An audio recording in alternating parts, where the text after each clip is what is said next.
Ladies and gentlemen, we are live. I am the Crypto Crow here with Boaz Manor. We'll be right back after this brief disclaimer, so stick around.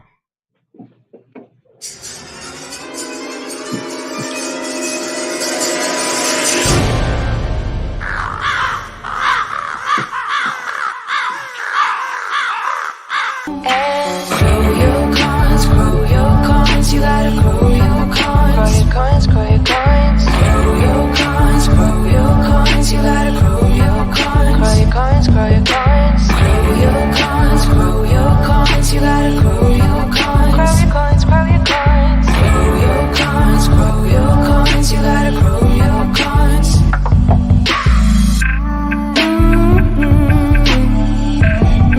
Grow your coins, grow your coins. And we are back.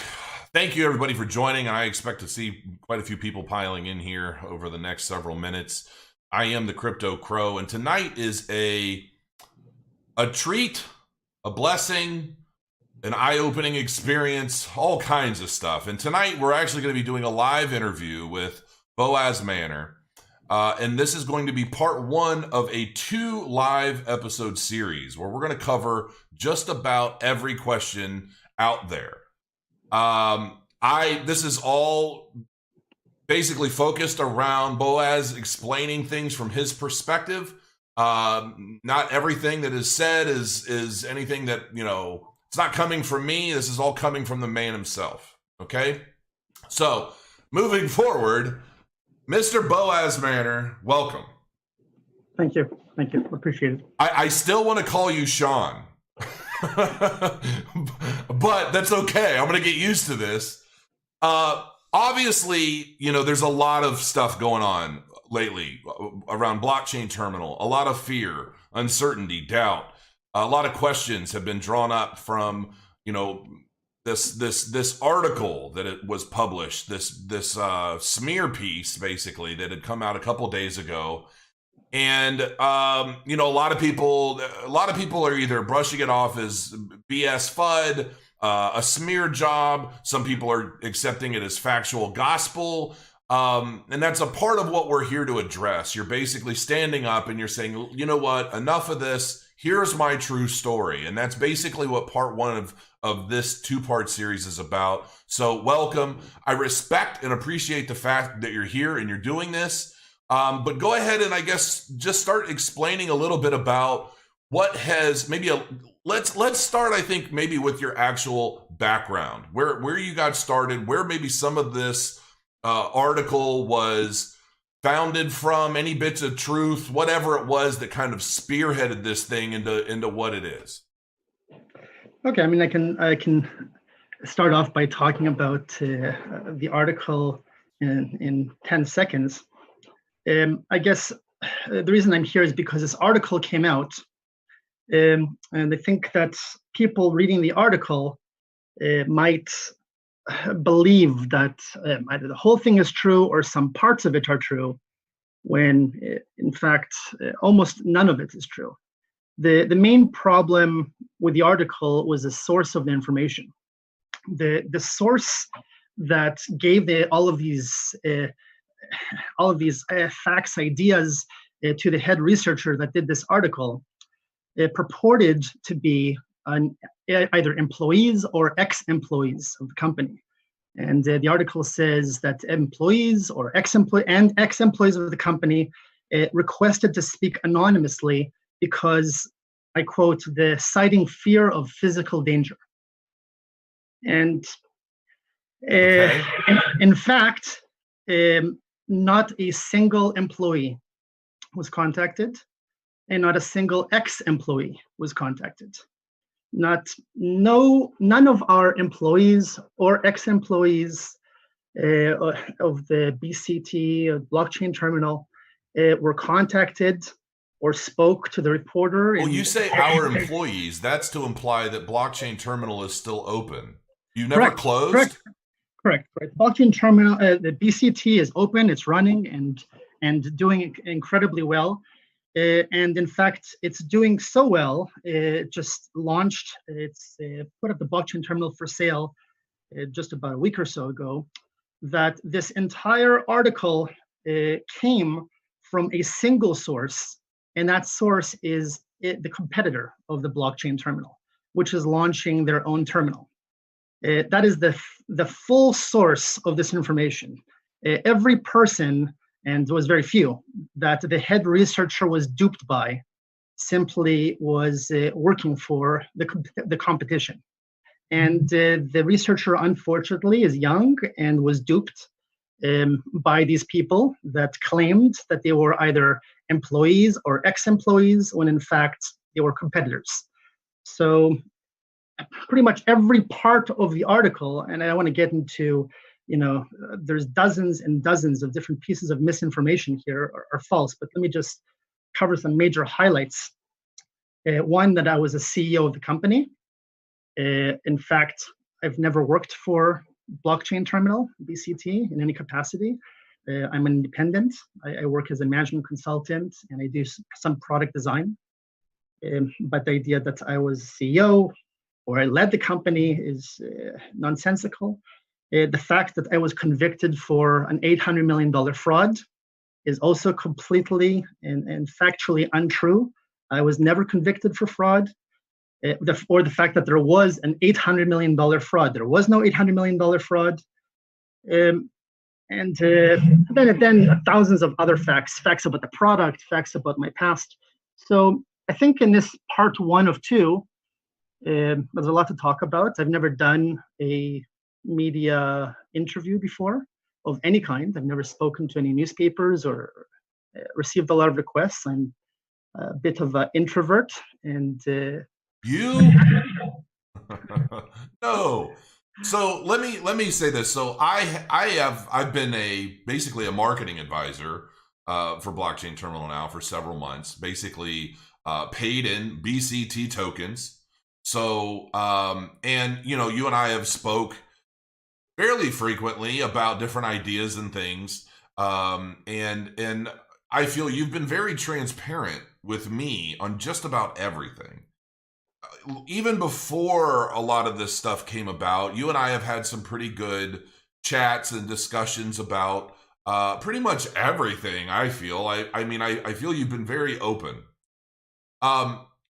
Obviously, if somebody Googles your name, they're going to find a lot of information related to some $800 million, whatever the hell it was.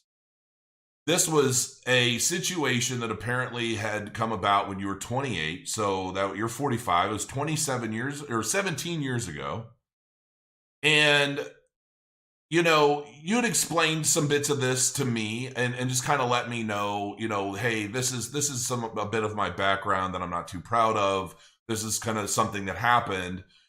What can you explain about that situation in your past that has basically created this Shaun MacDonald assumed name, and kind of like what can you tell everybody about that whole situation? What elements of truth were there, if any, that kind of created this more grandiose, dramatic picture that's been painted in this article? Like, help people kind of understand factually, truthfully, where you came from, what had happened, and how that's led you to where you are right now.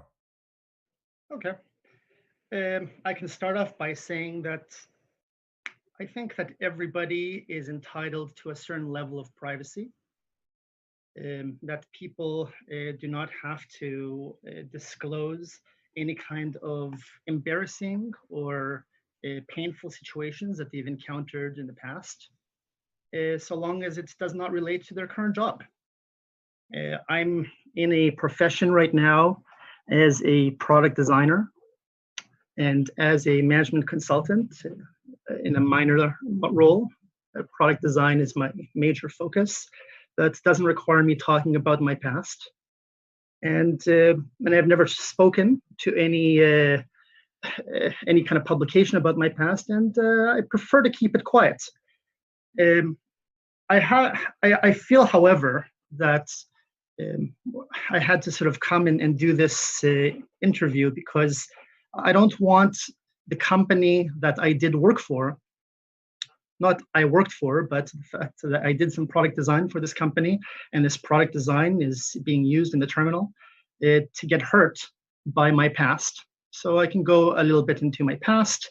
I typically go these days under the name Shaun MacDonald. And if anybody needs to know that my given name is Boaz Manor, I disclose it. In this case, I was working in a role that did not require that. So let me tell you a little bit about my past, where I come from, if you're interested. I'm born in Israel, a son of an engineer, which himself is the son of another engineer, come from a long line of engineers. I went to engineering school here in Toronto, moved to Canada at the age of 14 from Israel, and then did engineering school, a Bachelor of Electrical and Computer Engineering. Then I worked for a short period of time, was called IBM Manufacturing at the time, in the R&D division, again, product design. I mean, that was basically my goal in life. As a kid, I always wanted to be an inventor of new products. I had a dozen types of products that I had developed, commercialized, never manufactured, but were in various stages of developing. And I love designing products that are simple and elegant. And I thought our IBM R&D division was like my goal in life. And when I got there, I didn't like it. I saw people there that were sort of trapped a little bit in their environment and counting years to retirement. So I decided to leave, make a major change, and go into product design from a different perspective. I decided to go into venture capital and help startups that are interested in designing a product in sort of lifting it off the ground. That's what sort of venture capitalists do. They invest in early stage startups and then they help them kind of grow their business. So I did that for about 3 years or so, I think. I started in 1998. As I graduated from engineering school in 96. I started working in venture capital in 1998. Between that, I did the IBM stint, which was called Celestica, IBM Manufacturing. And venture capital was fascinating because it gave you the opportunity to help companies that they had everything except their product was crappy. The first investment that the venture capital firm that I worked for as an analyst made, I worked so hard on shaping that product and growing that product and making that product the best in category that for a brief period of time, that company that the venture capitalists bought for a $3 million valuation grew to just over $1 billion valuation about 2 years after I got started working on that company's product. It was also named the Venture Capital Investment of the Year. It's the first investment that I've ever participated in. I know nothing about venture capital, knew nothing at the time, and I just got involved in selected a specific company to work on, a product that I thought was promising. I found the product. I understood what this product needed. I worked, if everybody that knows me, I think, real employees or ex-employees of the company know that I work 16 hours every day, and that's 6 to 7 days a week. I've been doing that for now 20 years. And this company that I got involved in, my first investment, was such a meteoric success that the only thing that bothered me about this thing is the fact that the venture capital firm was the one that sort of reaped all the benefits out of this. And I got a nice bonus, but it was nothing in comparison to that my product design essentially grew that company from a $3 million valuation to $1 billion in under 2 years. So I decided to then open up my own firm. So now the year is 2002, and I decided to open up my own venture capital firm and find the product, help them improve their product and have a huge success. Unfortunately, the market crashed. This was the dot-com bust era. So I couldn't open up a venture capital firm. You couldn't invest in companies because nobody was interested in. You couldn't take companies public, and it was just it was just a major downturn in the company. It couldn't raise any money from investors to start a venture capital firm. So I then switched into a hedge fund instead of a venture capital fund. And that probably was the biggest mistake of my life. Going from something that I knew a lot about, which is product design and helping grow products, to going into managing money. So I was 100% owner of this hedge fund, and I thought that I was pretty much in the exact same business as before. I was like, well, what's the difference? Design a product, design a hedge fund, product. So I spent about a year designing that product, sort of giving it all the bells and whistles and making sure that it was the best in class. It took a very long time to open up that venture capital fund because I was continuously fiddling with the product design and making it simpler and simpler. Those who know me well know that I'm dyslexic. So therefore, the process that I go through is extremely difficult and convoluted and involves many, many iterations of something. And because I don't have the ability to read a product manual, I like to design products that are so simple they don't require a manual. Things that are just so self-evident. That's why I love using Apple products. Things that are the user understands them and never needs to be explained. You don't have to watch a video on how to use the product. So I designed this hedge fund product. It's a product because investors then come in and they buy that product.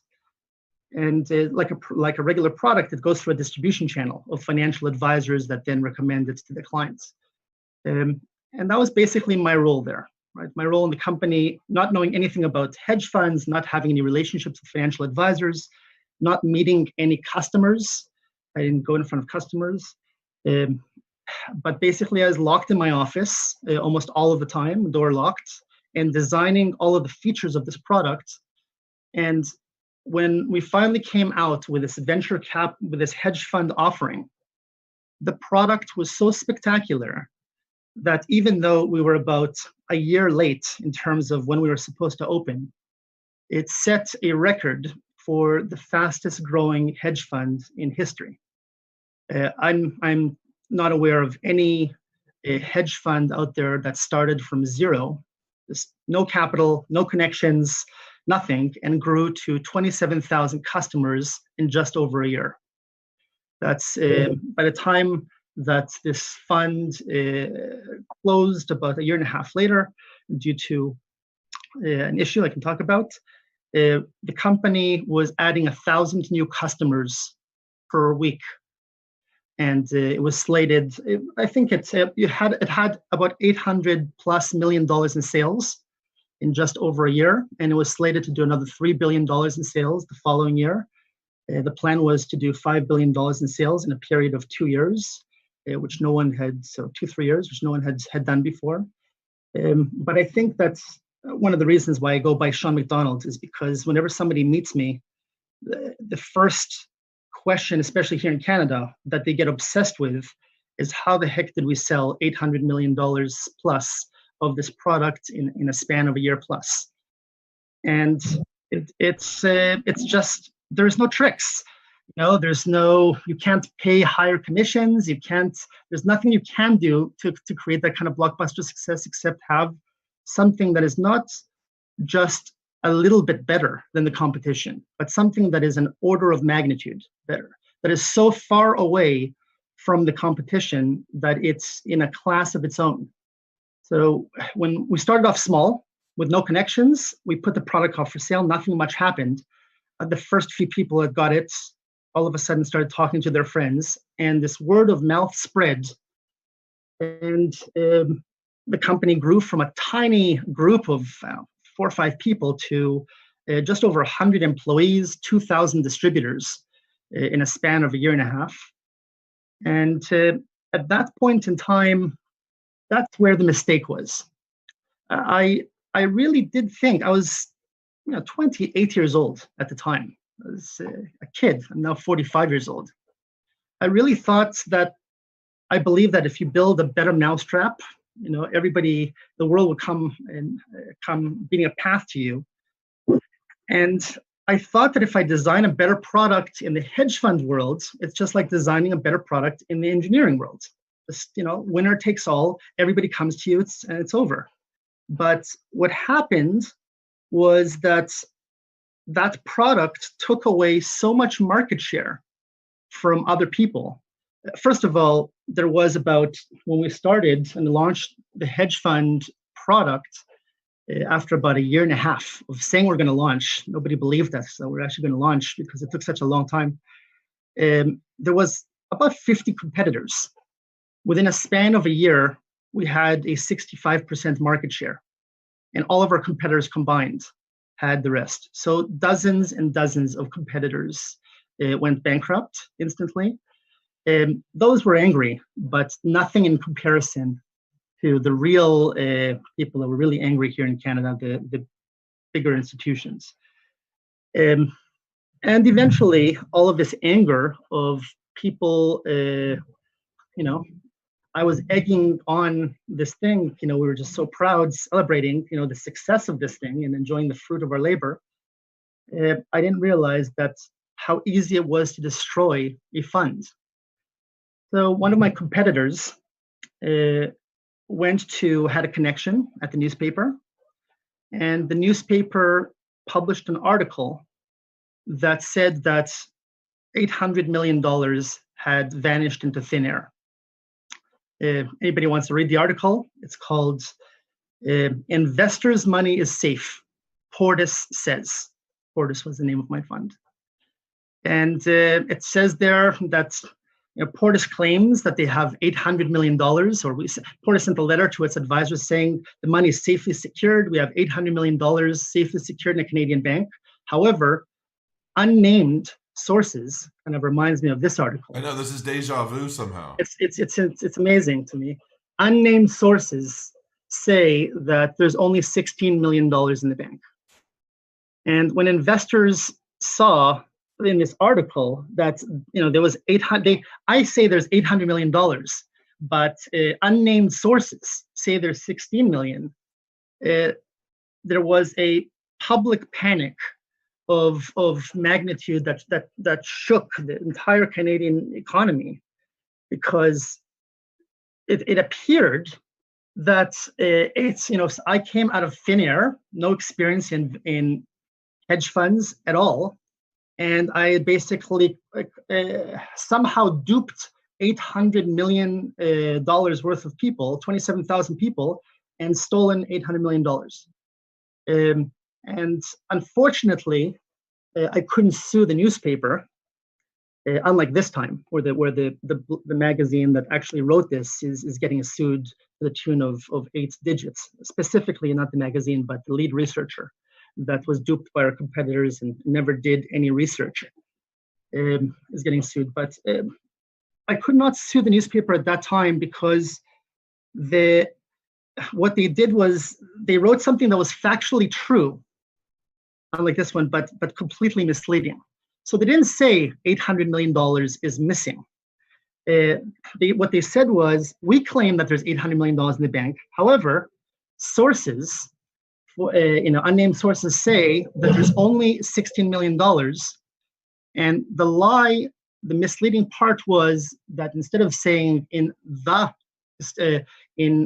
custodian, they used the word one custodian. So when people saw 800 million versus 16, they assumed that was the only place where the money was. Okay, there's only $16 million in one custodian. People assumed that, well, that's it. One custodian must mean the custodian. In fact, we had 18 different custodians. So the statement was completely irrelevant. The fact that we claim there's 800 million, however, one custodian has 16 million. That's true. It was actually true that one custodian had 16 million. The other 17 custodians had the rest. But by playing around with words and putting together two completely irrelevant facts, similarly to this article, like this article says, if the CEO of a company does not disclose that they have a past history and they have a record of a criminal record, then that's a huge breach of securities. Well, that may be true. It has nothing to do with me, however. I was not the CEO of the company. So by saying something which is factually true, that I don't disclose my name is Boaz Manor, and putting it with a completely irrelevant statement, the CEO of a company, it appears that I committed offense. In fact, I didn't. Anyways, long story short, that one article triggered a public panic that $800 million was fraudulently stolen from the Canadian public and essentially destroyed my life in the process of destroying the fund. So how? So Obviously, this article spawned something, right? It obviously woke a beast to some degree, whether it was the financial government or whoever's in charge of things over in Canada, and you ultimately ended up going to court for years, from what I understand. So actually, there was something right before that. So what the purpose of a malicious article is only to do one thing. It's almost always the competition that is the one that's responsible. A journalist doesn't just wake up and decide to write an article. They're always approached by somebody, and it's typically somebody that has, if it's a hatchet piece, it's typically the competition. So the first thing that article did was, when that article broke in the newspaper, out of 27,000 people that had bought our product, 4,000 of them asked for a refund the next day. Like, everybody just wanted out. And the following day, the rest of them, another 4,000. So the fund was instantly dead due to an article that was completely false and instigated by a competitor. I guess because I was so young at the time, I was just in shock at how quickly all of this work disintegrated. And that's why I don't work in the financial sector anymore. When it comes to people's money or people's kids, when they read something, if you have a kid in kindergarten and you read that kindergarten teacher is a pedophile in the newspaper, you don't wait around asking, is it true? Is it a false allegation? You want to interview him. You instantly pull your kid out of that kindergarten, and that is the end of that person's life. It doesn't matter if it's true or not, right? So the same thing happens in the financial services world. When an allegation is made and you're in a sensitive area where you're managing people's money, and up to that point, I had a pristine reputation. I don't think I ever had an offense of any kind, not even a speeding ticket of any kind. I'm conservative by nature when it comes to taking risks that cause an existential threat to the survival of the company. I never imagined that it's so easy to destroy a company. But basically, just like an electrical circuit runs on electricity, a financial company runs on trust. And if you disrupt that circuit of trust, even in the smallest way, the whole thing just shuts down. And that's basically was the mistake that I made. I thought that it's a product like any other product, and not realizing that if you made an accusation against Apple, nobody would care. People will judge it by the product. So what exactly was the mistake that you made? I mean, let's break it down. I mean, obviously there were some mistakes made that did end up getting you into some trouble. Obviously not to the magnitude that they were originally going for or thought that they would be able to pin on you. But I mean, you made some mistakes and you did I mean, I don't want to speak for you. There was two big mistakes that I made. Okay. And, I've been thinking about this, for now, 15, this is 2005. We're now 2018. What is that in math? 18 years or 13 years? 13 years 17 years since your right? your 17 years. situation. So I've been thinking about this for a long time, let's just say, and I know what the two mistakes were. The first mistake that I made was I should never have gotten into the financial services industry, because being in an industry that's, you build a product and it can be destroyed overnight due to a newspaper article that you have no control over. Anybody writes anything bad, of that magnitude, and now it's true that the newspapers, changed it. They wrote an apology. They, said they apologized for the fact that they misprinted. But the problem is that when you're in such an explosive area, the company, forget about me, that was mistake number two. The company was instantly destroyed in that one day. The run in the bank basically decimated the careers of all of the employees. All the customers left, and there was no possibility to continue that product. And that's a shame, because that product was a real work of art. So that was the first mistake, is I will no longer work in any area that involves holding people's funds. It's too risky for me. My Now, point ultimately is this: an article was created, whether it was by competition or a girlfriend. An article came out, right? It was they were tipped off about something. Yeah. There typically isn't a prosecution until some investigation has happened and some wrongdoing has been found. I mean, that's ultimately there. Nobody's going to waste the court's money on something that they think is just a bullshit article. So let me say, you're correct in one fact, that these things take time, but the exception to that rule is the size of the thud. The size of this thud of a product that went from zero to $800 million, and then all the money apparently disappeared. It was not just a company in a small article, it caused a chain of other newspapers writing stories. I mean, this went all the way up to the New York Times, and it put so much pressure on the police to, what are you doing? You're going to let a person walk away with an $800 million fraud, and you guys are not doing anything. That I got charged with an $800 million fraud. Now, ultimately, when investors received 100, and I think the person that at least an investor walked away with was 102%, because the receiver came in and distributed everybody's money, and the highest was, I think, 116%. So somewhere between 102 and 116% of their money, everybody walked away with a profit. When that happened, then all of the fraud charges were dropped. All of the class action lawsuits, was about half a dozen class action lawyers that started taking people's money and filing class action lawsuits against the company, were dropped. And I came out of that without a single accusation of all charges against me that had to do with nature of fraud or misappropriation or theft or dishonesty of any kind were dropped. There was no, I was won every charge that had to do with while I was running the company. None of this $800 million, no theft, no misappropriation, no money missing, none of this stuff.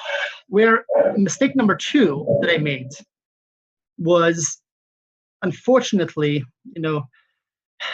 when you have such big successes, and I sort of come off two giant successes where the company went from zero to $1 billion in just over a year, you get an idea in your mind that you can't fail, because it's just this. So after I left this company, I continued, and I moved offshore to Israel and continued to manage funds for a very short period of time, for a period of about maybe 3-4 months. But that's where the offense was committed. I got convicted of 2 offenses that had to do with my behavior after I left the hedge fund. No offenses that had to do with while I was running the hedge fund, but after I had left and moved offshore and decided to continue running offshore money, I committed 2 offenses. I was on my own. I didn't have a team around me, and very easy to make mistakes in an area. I got convicted of disobedience of a court order. So a Canadian judge ordered me to hand all the records of the offshore fund that I was managing to the Canadian court, and I refused, citing the fact that they don't have jurisdiction. That's sort of a naive mistake, that people that think that they can work without the regulators, I'll just move offshore and I'm not going to be regulated. Right. Even the SEC. Right. You do anything in any place in the world. If the SEC wants you, they're going to get you. They're gonna get you. So that, and the same thing is happening in the crypto industry. There's all these little exchanges that think that I'm not operating in the U.S., therefore I can do anything that I want. Right. So I basically made a mistake that I thought, what, I got shut down because I was in an area that was regulated. If all I have to do is move offshore, and I can I can go to $1 billion again offshore. That was a giant mistake. Okay, it's not possible for anybody to be offshore. That's basically just a fantasy that people have, that you're offshore and you're not regulated. It's complete nonsense. The regulators are necessary. They're necessary to keep an eye on things. They're necessary to protect investors. If you're out there in offshore somewhere and nobody has any way of monitoring what you're doing, you basically cross the line from being a responsible fiduciary, which is regulated, into being the first accusation was breach of a court order. I got 2 years in jail for breach of a court order. But the second one was because that breach of a court order then triggered what's called, one was contempt of court, so sort of disobedience of a court order. The second one was breach of trust. If you're dealing with money and there's any kind of offense, like disobedience of a court order that had to do with money, it's magnified. You're not dealing here with microchips. Okay, it's magnified. So I got 4 years in jail for breach of trust. And it's so easy to not understand that, had I just been stuck to being moved to, I don't know, another place that was regulated, this wouldn't happen then. I lost my freedom. I got 4 years in jail. And that was a very painful experience. I did 8 months in jail. So you were sentenced to 4, but you did 8 months of it? So the way that works in Canada is Canada is not it's a correction system. Yeah, it's not like the U.S. and they just want to beat you and starve you. The U.S. is a punitive system where they're punishing you, right? Mm-hmm. It's like revenge. Okay, you've done something bad, now we're going to punish you. In Canada, they're trying to rehabilitate you. Because this was my first offense of any kind, and because they recognize there that this is not something that will ever happen, that I was sort of ejected and into a situation that I did not quite understand, then that was it. I got after 8 months or so, I was sent home, and the rest of it was just parole. You have to check in with the police every week. I think I read something that it did say something. One of the articles that I read, it said something along the lines of like you're prohibited from basically being a CEO of a financial company. Is that the case? That again is incorrect. This was an older article. Now it doesn't really matter if I am prohibited or not, because I would never put myself into that position ever again. Once bitten, twice shy, and once burned, twice shy. Did you get any tattoos while you were in? The jail that I went to is not, people talk about jail because they think, the word jail, it scares the bejesus out of people. But actually, I was in a place that was didn't have any guards around it, didn't have any cells. There was organic gardens. There was a tennis court. So basically, playing tennis most of that period of time, and yet very rehabilitating experience. Like but they didn't mix me in with any kind of dangerous You criminals. weren't in there with any rapists that thought you were pretty. That's what you're trying to say.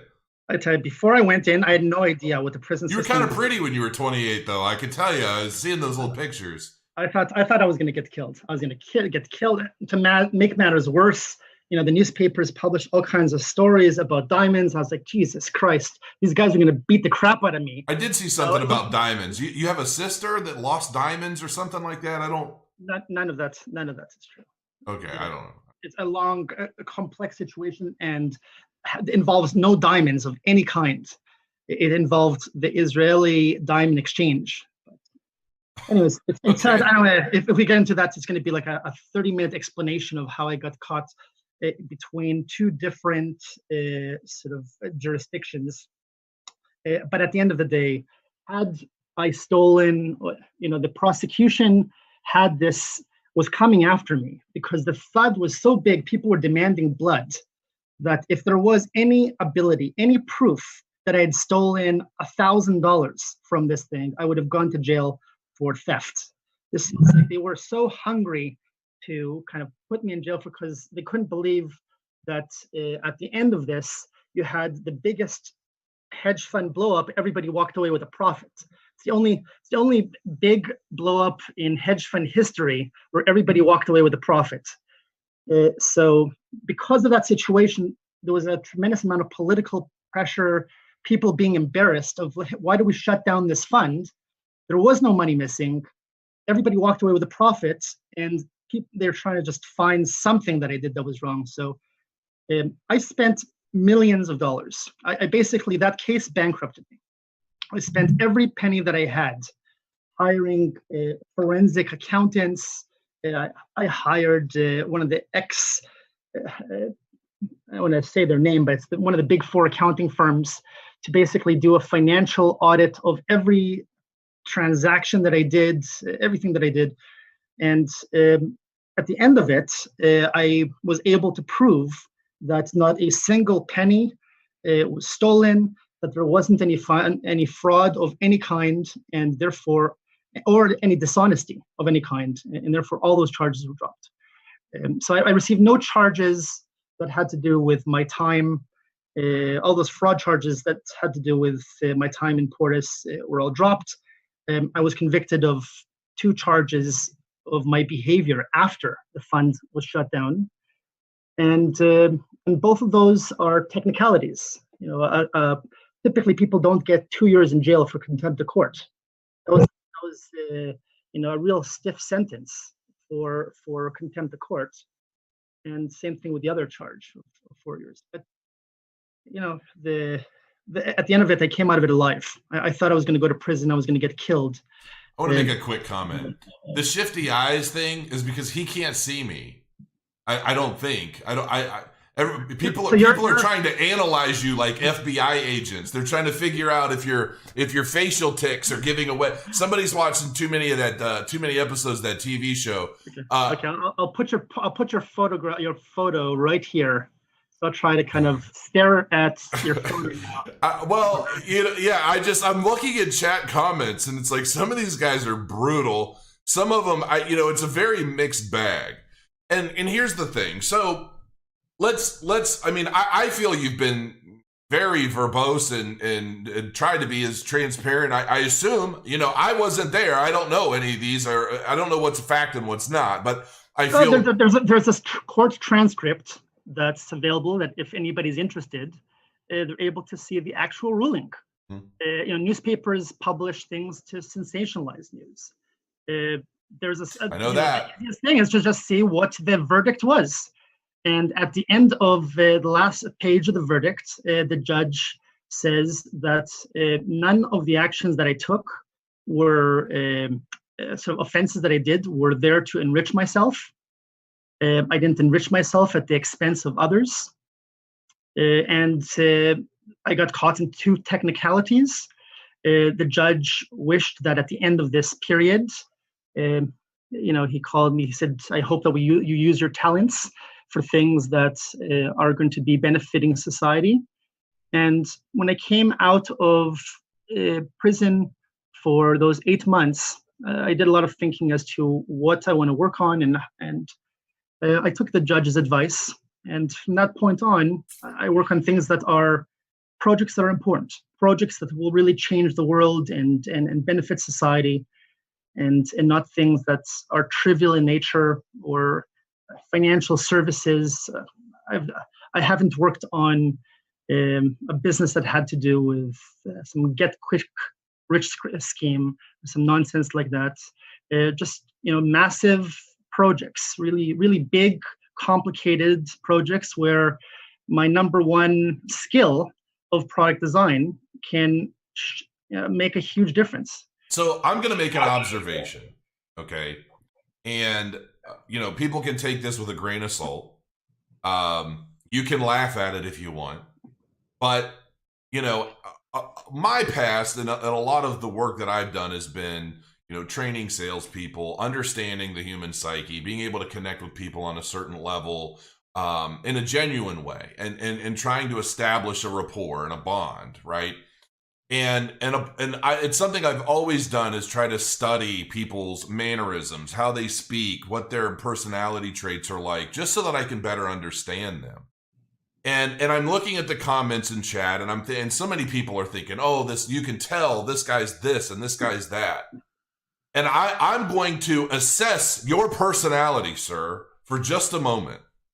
Because personally, after having spoken with you at length about a lot of different things, chatting with you, I'm going to make some assessments.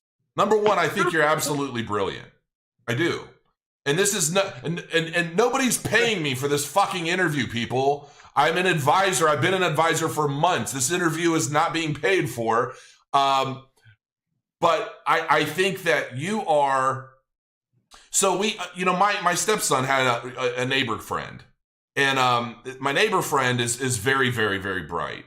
And he suffers from a mild form of Asperger's. I'm not saying that you do. But in talking to you, I hear this fast-paced, trying to maintain focused brilliance that I feel you're constantly trying to channel into a direction that enables you to complete things, right? And I almost feel like you're always at a race against your own mind. And in that, I think it establishes this kind of jerky, nervous kind of quirkinism thing that you kind of have going on generally. And I think people, in my opinion, are misunderstanding or misinterpreting that. And that's why I just kind of wanted to say that. I know so many people, and I think, let's just say that the version of the story you told is, it's obviously less dramatic, I think, in the sense of, what the media is putting out there. And look, I've suffered a similar situation. I'm not brilliant, but, I suffered a similar situation trying to develop a game years and years ago. I've told this story on my channel a long time ago. And I wholeheartedly wanted to create this dream project, this thing that I wanted to play, this game, this world that I wanted to be in. And I busted my ass. And I, all I'll say really, is that I was fairly misled by a developer. Okay. And constantly changing engines. Every time we changed engines, we had to renew new assets that cost money. And I had a limited supply of funds that I had from this Kickstarter project. And, after 3 years of trying everything possible to get this done, I just couldn't take it anymore. I was spending my own money at this point just to keep the servers going and doing all this stuff. And finally, I just said, I have to pull the plug on this. I can't do this shit. And I was known as the biggest scammer in the internet because I kickstarted a game. I spent 3 years of my life developing it with what turned out to be a very limited budget. Because the concept initially was much less complex than the one my lead developer convinced me we could do, right? And so as we set off on that trail, things just got out of hand. And so, but I took responsibility. I owned up to the fact that, look, it was my responsibility. Yes, I was duped for the most part by the lack of skill and misrepresentation of the skills of the developer that was, I was partnering with on this project. And so I've been making refunds on that thing for, I don't know how many months it's been, 5-6 months. Now because of everything I've been doing in crypto has enabled me to do that. And so my point is that every gaming article, every gaming site out there loved writing all these bullshit articles about me because it got them clicks. It got them views. And it didn't really matter what the actual truth was, even though somebody had taken my entire chat history with my lead developer, and I think he actually put it out there, put the entire chat, and it spelled out everything. I think maybe one person actually read through the whole thing and was like, you know what? Jason's really, he did what he could. You know what I mean? And everybody wanted to ignore that because it's just easier to hate and assume that somebody who's been painted a certain way by media is that person or is that way. That's a very good point. When I was sitting there in prison on the side of the tennis court, and kind of thinking, doing a bit of reflection as to where I went wrong here and how this fund was destroyed, I came to the conclusion that people in society rely too much on trust. They rely too much on, a person that went to Harvard is more trustworthy than a person that went to the University of Saskatchewan. A person that has a $20 billion fund is more trustworthy than a person that has a $200,000 fund. A person that's been in business for 20 years is more trustworthy than a person that just started. All kinds of, you're white, you're more trustworthy than if you're not. You're male. There's so many different prejudices out there that cause people to mistrust, that I decided that I want to work on things that require zero trust, so that I'm never again in a position of people having to judge me. And I'm not the product. I never again want to be in the product, and I never want to work in a financial services industry where people have to believe in me. I want them to look at the products and have nothing to do with me whatsoever. So I keep a low profile. I don't talk about myself. I don't talk about my past. I basically work the entire day. Most of it is in silence with the door closed. I try to meet as few people as possible. Let me tell you something about your comment about being brilliant. I've been called brilliant every day of my life by somebody. But here's how brilliant I am.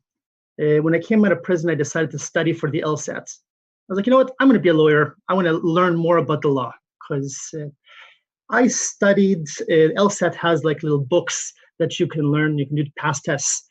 I spent a year and a half studying for the LSAT test, 16 hours a day. I solved the last 30 years worth of LSAT tests multiple times. When it came to the LSAT test, after all of that work of a year and a half, I did 10 times more work than any human in history. I got a score below average, below an average person that did LSATs the first time without any preparation. Brilliance doesn't necessarily get measured with standardized testing. Right. So if that were the case, I would be the dumbest dude on the planet. So I have some serious shortcomings. It's very reading is extremely difficult for me. Dyslexia is something that I've always had to deal with. But the one area where I'm better than others is this area of, because I need things to be simple, because I can't read a product manual. If you try to give me a trading system and you say, listen, all you have to do to use this trading system is read this manual, I won't be able to ever use that trading system. I need to use a product that is self-evident, that is so simple. And so the product design work that I did for the blockchain terminal, I would ask that people don't judge the blockchain terminal based on me, based on my past, based on all of these accusations that they know nothing about and that are completely and totally untrue and misleading. I've never been convicted of dishonesty of any type in any way, and I've never committed any act of dishonesty. I just work harder than anybody else. I've had to work harder than anybody else ever since I was a kid, just to get by. So I'm used to doing 16 hours a day of work. Otherwise, I just don't get anything done. And I think that they'll find with a blockchain terminal, when they experience it for the first time, they will see a product that is so simple that they could put this product in front of a 10-year-old kid. They could put this product in front of their grandmother, and their grandmother would instantly know how to trade and do everything. It has a single page, because I can't do websites that have pages within pages within pages. I forget where I am. There's just one page on it. So you can choose, you want the basic mode or you want the advanced mode. And in the basic mode, it has one button. That's the full trading experience is one button, just like Google. And that one button does everything for you so that it's foolproof. You don't have to set things, move things, levers, understand trading theory, none of that stuff. You're able to do with the blockchain terminal in basic mode more than anyone is able to do without the blockchain terminal. The most professional trader in the world that's working in crypto right now has no chance in comparison to somebody that knows nothing about trading. They get the blockchain terminal, they press the single button that says trade. And I think that I want people to judge it based on that experience. So here's the thing. Right now, public perception is there is no terminal. Public perception is the blockchain terminal company has closed like 5 months ago. That this whole thing is a big ruse. Now, never mind the fact that I literally have a giant terminal sitting right here on my desk. I've shown it to people. And that there are now 2 different versions outside of this giant monstrosity I have that, some of which hasn't even been talked about yet. I think it's safe to tell people that I have seen other things not publicly known yet. So the FUD is coming from, and I still haven't been able to wrap my head around it. I read the article and then I was looking at Twitter and then people are saying, oh my God, this is a scam. This is a scam. Where was my money? I want a refund. What's happening? And I'm thinking, where is the scam? Let's just say for a second, this is my own personal opinion, but let's just say for a second, every word in that whole bullshit article was real. It doesn't negate the fact that there are terminals with software running on them all over the place with the more, I guess you could call them, I don't know, influencers, hedge fund manager, whatever. We all know and we've all seen on Twitter that many more than one person got a full-blown terminal with software to test out, beta test, and give feedback on. So it's not like this doesn't exist. It's not like this ICO happened and then nothing came of it. I didn't get a terminal that ran, I don't know, Doom or something. You know what I mean? It's trading software. It's fund management software on these things. So a lot of the assumptions that I'm getting and that I'm seeing all over, oh, well, this is a really terrible article full of a lot of stuff said by undisclosed people. So BCT must be a scam. So what do you have to say to these people? Now, obviously, we've been talking about doing a part 1, which is more kind of your personal life and what had actually happened and getting that side of the story. And a lot of people are saying, okay, cool. You know what? Whatever that was in the past. If ultimately, I think people are saying, look, if BCT is not a scam and everything is legit, all those questions are going to be answered when they have a terminal in their hand that's trading funds and doing everything promised. So I think the best way for your 100,000 viewers and fans that are watch your program to judge the terminal is to get to the terminal. They'll be able, if they have the terminal in front of them, that they can judge it in any way that they want. So I think the easiest way is to simply give people a free trial to the terminal. they can contact you, and we will give them. Don't tell them to contact me. Okay, so you're gonna get 100,000 people, but okay, I guess we'll publish. We'll give people a sort of a forum to request a promo code. They can try it out for free for a period of 3 months, and if they don't think that after using it for a period of 3 months that it's worth it, then they don't have to pay for it. If they think it is good then good, they can pay for it after 3 months. But can I disclose what you showed me the other night? Can I at least tell people what you showed me, or should we wait until Monday? I think it's better to wait until Monday, because I think that people. I so badly want to take every one of these people thinking this is all bullshit. I think you have to almost show people. I know. To understand. But let me just say that when you press a single button, you can convert every coin to any other coin. It'll take the feed of every single exchange. There's like 165 exchanges. It'll sort all the exchanges that are dealing with that coin by order of who's selling the coin for the cheapest to who's selling it for the most expensive. It'll take your order and it will smart order, break it up across all of the exchanges with a consolidated order book and show you exactly how it's breaking up your order. It's going to give part to this exchange, part to that exchange. And with that one click, everything we basically execute, we show you a consolidated trade, executed trade across 165 exchanges. And the end result is that you get a better price on any cryptocurrency than you could in any other system out there. It's one click, you will get you will do a better trade than the most professional, experienced person that has 8 screens in front of them. They know everything there is to know about trading. It's a complete revolution in terms of the simplicity.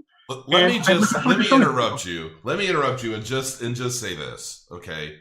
For those of you who doubt that this software exists, well, there's a bunch of this stuff running on these large terminals. However, there's something coming. Can I at least say something's coming? Damn it! Sure, absolutely.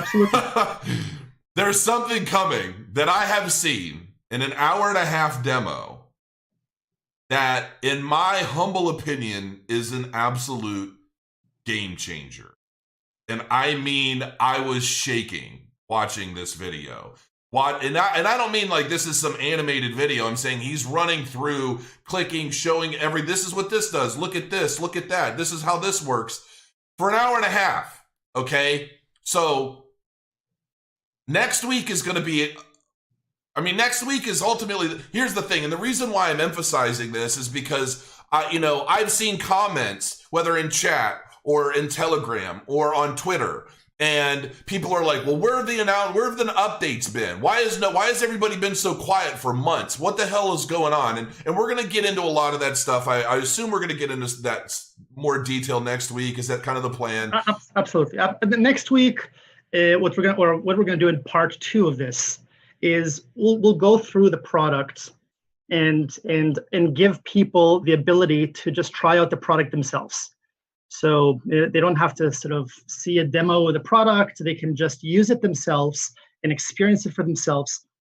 I think, and I might be completely wrong, but I hate complexity. I hate complicated products. I think after about 30 seconds of using this product and seeing what it does automatically and how easy it was to get to buy any coin that you're interested in at the absolute lowest price, that it will not make sense to anyone. It is such an order of magnitude difference than anything that they're experienced to go back to anything that they're currently using. And that's the thing, because I've been defending some of this stuff going on lately, and I've been saying, look, where is the scam? If the terminals exist, if the software exists, if there's a planned rollout coming and happening, which I know because we've been talking about it for a while, trying to figure out the best way, the best strategy to roll this out and generate that momentum from the time, from the first live trade demo that is demonstrated, from the first demo of the software, like everything that's going on, that people still, some people, a lot, nobody really has a clue everything that's coming, obviously, but it's bothered me to see so many people just assume. That's the biggest thing. I hate assumptions. I hate when people assume the worst just because things have been silent. And I know that maybe some of what we're going to get into next week is there's some of this stuff you haven't been able to just blurt out publicly because there are, well, quite potentially some serious legal proceedings or litigation that you guys are going to be initiating against a small group. I mean, there are just things that you can't necessarily say, and so you can't. We can say that the group that basically has done this smear campaign against the blockchain terminal, this whisper campaign is what one of their internal people called it, is a competitor that was hoping that we would go out of business because they have stolen our source code. So if you steal somebody's source code, you really can't use it, because if you start using it, you'll get sued, and that'll be the end of your company. But they have this fantasy that they have this copy of the source code that they got from one of our ex-programmers, and now they'll be able to use it. All they have to do is, get us out of the way, bankrupt us, and they'll free to use it. They don't, and that's basically, it's unfortunate. People kind of, maybe this is something of people that aren't really, they don't work very hard, or they think that that the way to get ahead in life is to steal something that belongs to somebody else. That's how you get rich. You take something that's not yours. But they did what they did. They stole the code, and they decided to start a smear campaign, which they even have a PowerPoint presentation online called "Controlling the Narrative, Owning the Story." The plan outlines an offensive PR campaign for 6 months to spread a whisper campaign that basically repeats a lie over and over again until people believe that's true. But anyways, all that stuff is nonsense. This small group of people are basically all going to get charged, and the rest of your viewers are going to get to experience for themselves the blockchain terminal, and they can try it for free. They can use it and see for themselves, and let them be their judge. They don't have to judge it on the basis of a magazine article. They don't have to judge it based on me. The proof is in the pudding. You try it and see if it is something that you want to use more than any other system. So I need to check something. My camera is buzzing at me as though it is running out of. Oh, now it's fixed. I guess I bumped a cable earlier and I disconnected the charger, the charging cable, and it was humming at me, telling me I was about to run out of battery. And you're talking, I'm like, oh shit, I hope this doesn't just conk out right in the middle of this. So yes, and I know one of the things that people have been. I mean, let's face it. You're seeing this FUD. There are really no updates on what's going on Twitter or any of the social media accounts. From what I understand, you guys had lost access to some of this stuff. Have you guys been regaining that access, or how? Yeah, so we've regained. This is the same group that basically pretended to be ex-employees or employees of a company to this young researcher that fell for this. And stole our source code, also took over our social media channels, and we have not been able to get access to those social media channels for several months now. We're in the process of restoring them, and we have like 2-3 more to go. And once we have, it's very difficult because we're having to file copyright infringement. Like every one of these things is very difficult, because on the other side of it, you have somebody that is squatting on our social media channel and not releasing it. Right. So it's basically just illegal, what they've done. But right now we're just trying to get control of them back. And I hope that next week we'll have the last two back. They've deleted our Facebook page. It's just they've posted on our Reddit page, this bogus article about us. It's kid stuff. Like, it's just, these are childish behavior. It's you want to compete, build a better product. Let's compete on the basis of the product, not on the basis of gossip.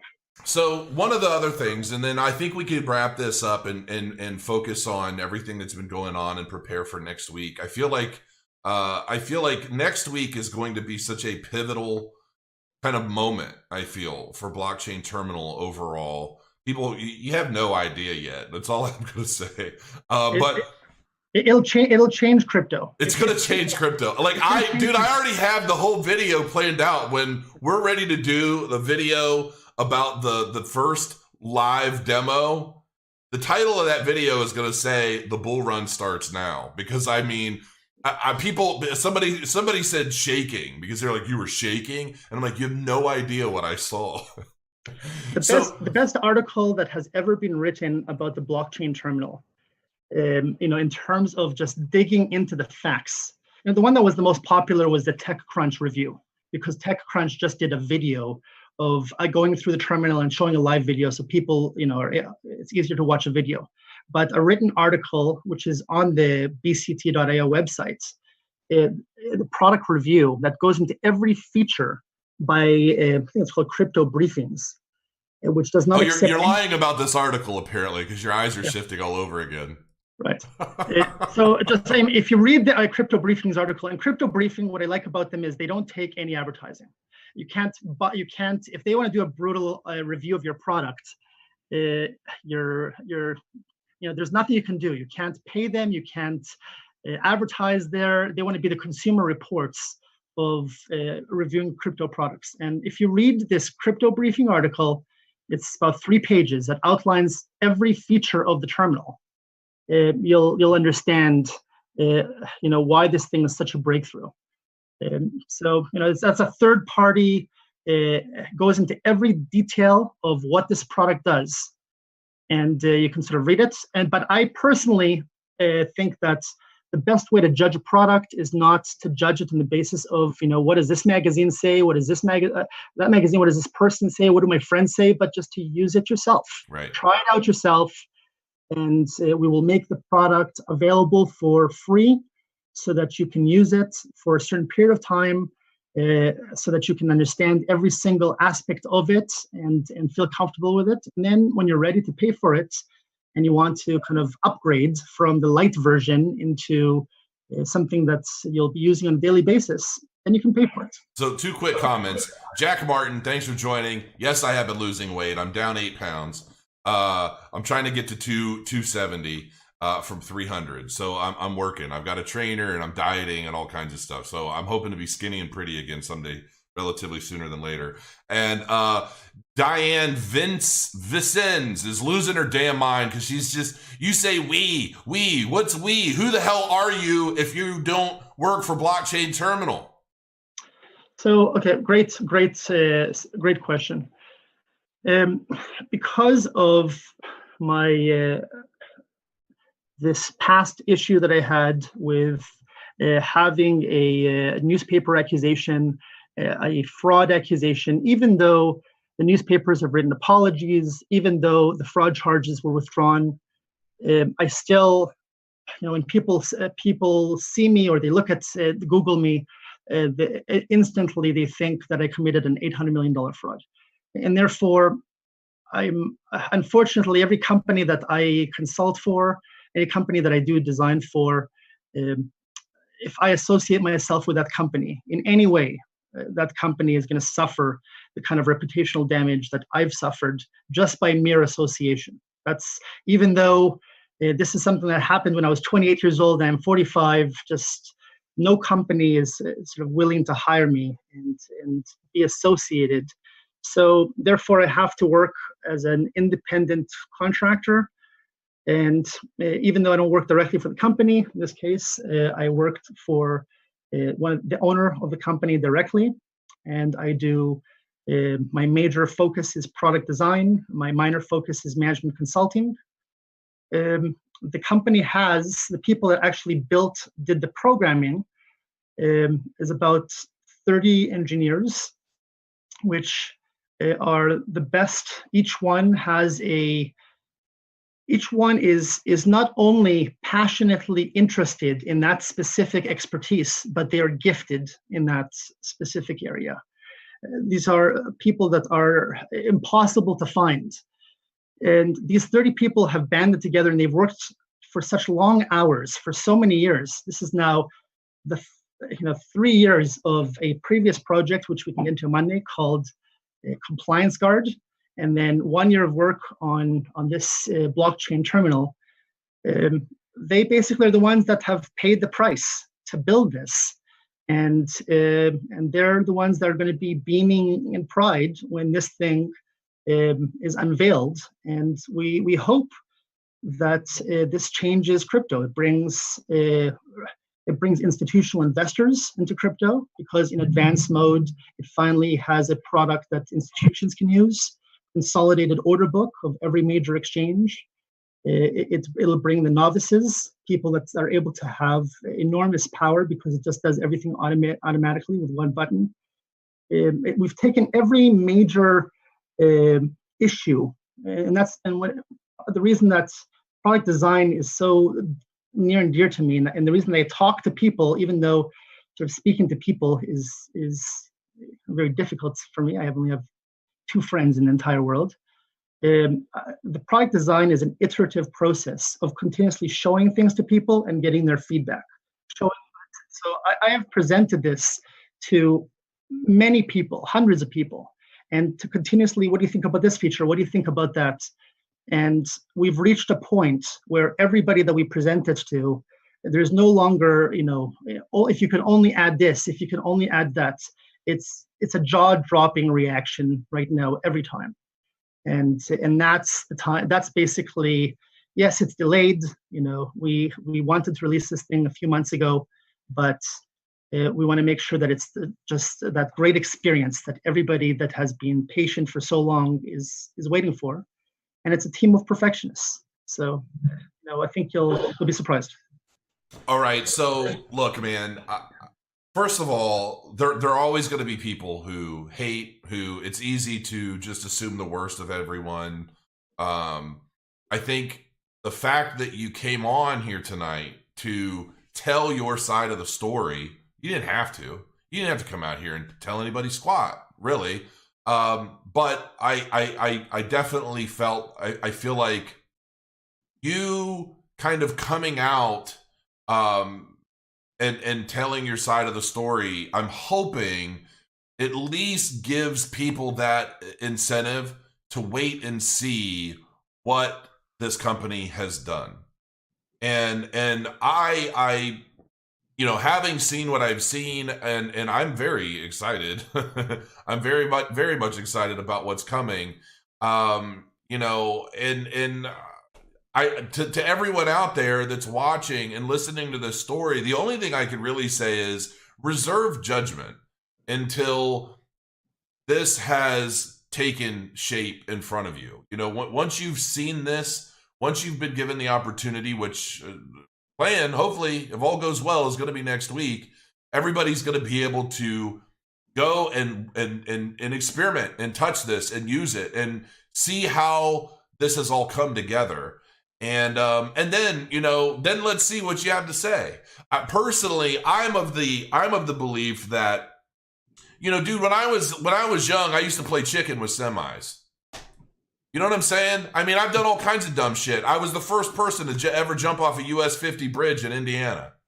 I went down in history for that. I thought I was going to land on a car. And we've all done shit, young and ignorant and naive and or driven or whatever, and we've made mistakes. And I was definitely not perfect, growing up and learning, but that's, learning experiences don't come from success. That's just, honestly, to me, in a lot of ways, it's either luck or connections. Learning experience comes from failing or mistakes that have been made, and then all helping you change course. And so for those of you that are watching, dude, thanks for joining tonight. We're going to call it. And we're going to be back next week, and where I think the fun is going to begin. Boaz, I appreciate you, man, and Thank you. I appreciate it, and really every one of your users, if you're interested in crypto is a trustless system. It does not require trust. It has factual proof. That's the great thing about crypto. You don't have to assume that your money, did the bank send the wire? Did the bank not send the wire? You can see for yourself, the wire has gone through.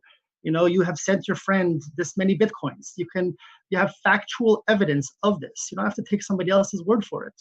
So the idea of, taking anybody's word for anything, taking my word, taking a magazine, anything, rather than judging it yourself and not needing anyone to tell you what to think. It makes no sense that in the world of crypto, you should not form your own opinion without needing to believe anybody else. I hope that not a single person on your program becomes a fan because they believe me. I want every person in your program to try out the product themselves, and that's why the company is making it available for free for a trial period, and then make decisions based on what they see with their own eyes, not based on somebody else's opinion, not even mine. Sounds good. We'll jump that bridge when we get there. Obviously, they're about the same 5 people that really just seem to want to believe the worst, and hopefully they'll all be converts in a week or so. So we'll go from there. I really hope so. I really hope so. All right, guys. Boaz, thank you, man, and the rest of you guys, crow your coins, and I'll see you again real soon. Have a great evening. I've got a lot of stuff coming tomorrow, so I'm actually going to be here tomorrow too. I think I've got 2 interviews I'm supposed to do tomorrow. All right. Good night, everybody. Good night.